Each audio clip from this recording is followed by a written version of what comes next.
Welcome back to the Spider's Web, and it's a continuation on our fighting fantasy book, The House of Hell.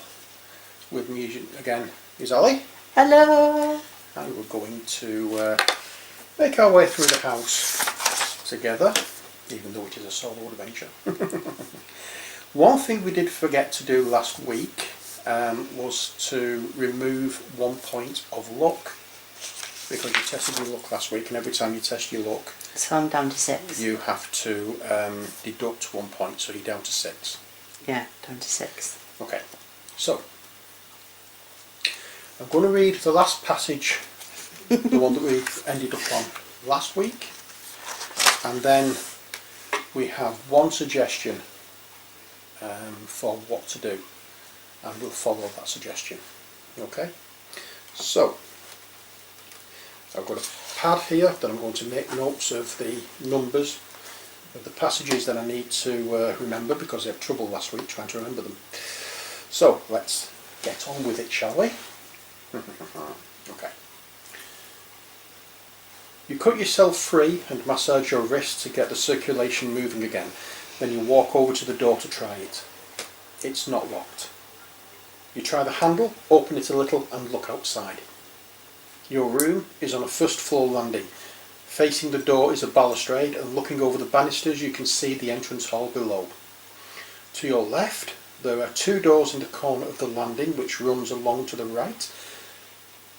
Do you go that way? Or, looking to your right, the landing runs past another door and then turns to the left. Do you go that way? Well, the suggestion was to go left, so that is what we're going to do. You walk up to the 2 doors in the corner of the balcony. The one on your left is named Balthus, and the one in front of you has no name.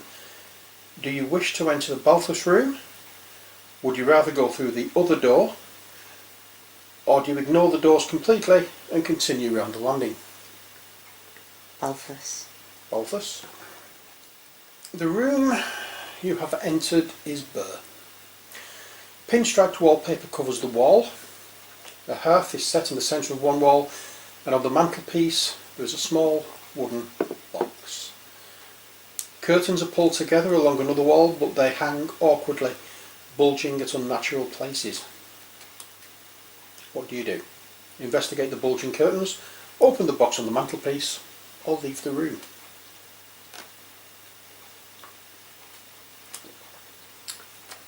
Curtains. Slowly and quietly you walk up to the curtain. There is no movement from it. You grab the left hand curtain and fling it open. There is a full length window behind, which is barred on the outside, but nothing is hiding there. You take a hold of the other curtain, but before you can move it, the bulges you noticed come to life. From behind the curtain, a heavy blow hits you in the chest and knocks you backwards onto the floor. Lose 2 stamina points and add 2 fear points.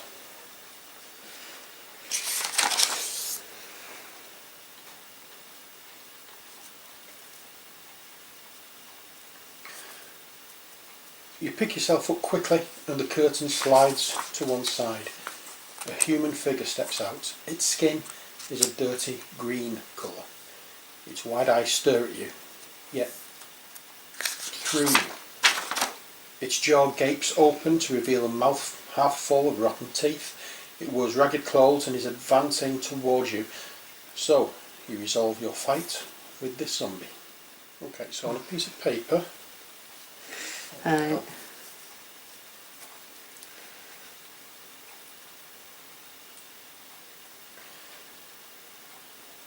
make a note. The zombie's skill is 7.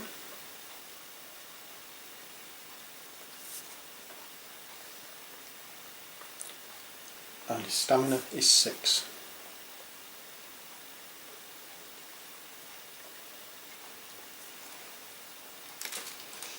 Okay.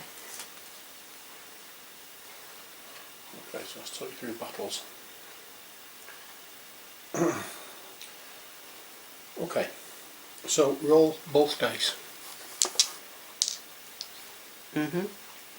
Roll them. That's 2. Okay, that's the zombie score. So make a note of that and then roll the dice again.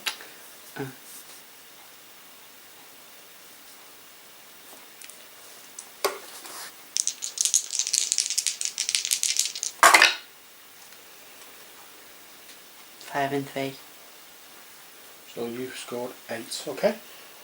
So add the 2 for the zombie to its skill score.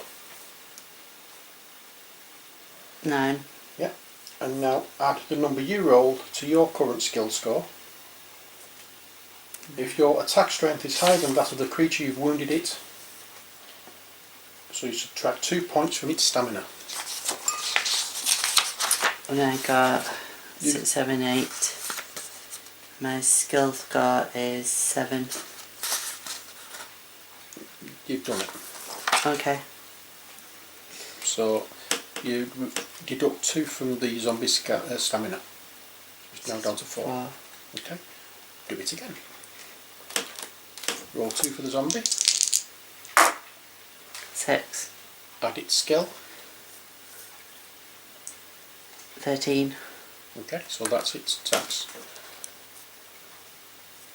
And now do the same for yourself and do exactly the same thing. Skill. Roll a dice. 5. Add your skill. Is 10, which is 15, which defeats the zombie again. So you take 2 off it. It's now down to 2. 2. Yeah. Add 1 more. You keep going until one goes down. 9. Ooh. 9. 16. 16.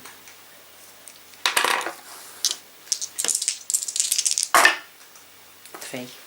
Take 2 stamina off you. 10.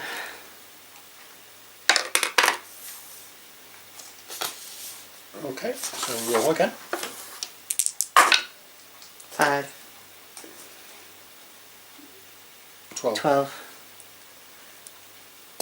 So you need to roll more than 2 to defeat the zombie. 6. Yes. Okay. Zombie dead. You have a simple choice. You leave the room or investigate the box on the mantelpiece. But now he's dead, I think I'll box. The box rattles when you touch it. There is something solid inside. You undo the catch and open the lid. Inside you find a small key. You try the key in the door and it fits. The key turns and unlocks the door, allowing you to leave the room. You find you in the corner of the landing and there is an unmarked door to your left. If you wish to go through it, do you wish to go through it, or do you prefer to go straight ahead, where you can see the main staircase leading downwards?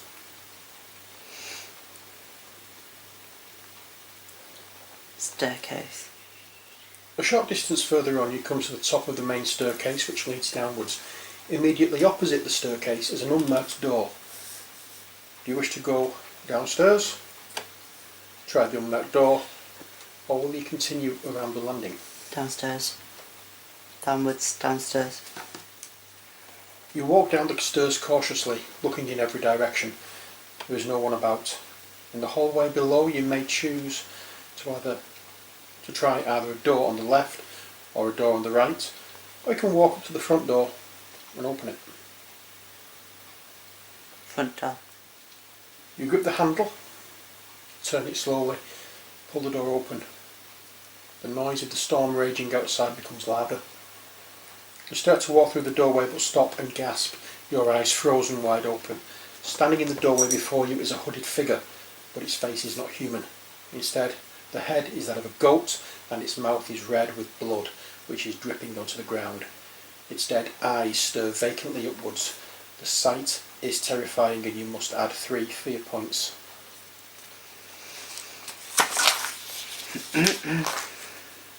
You slam the door in its face and turn around. Where will you run?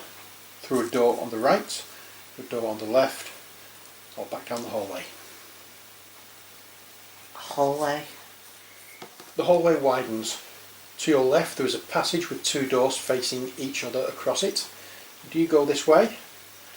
If you don't, you can walk on a couple of metres and turn right into a passageway which runs past 2 doors facing each other and ends at another door. Do you go that way?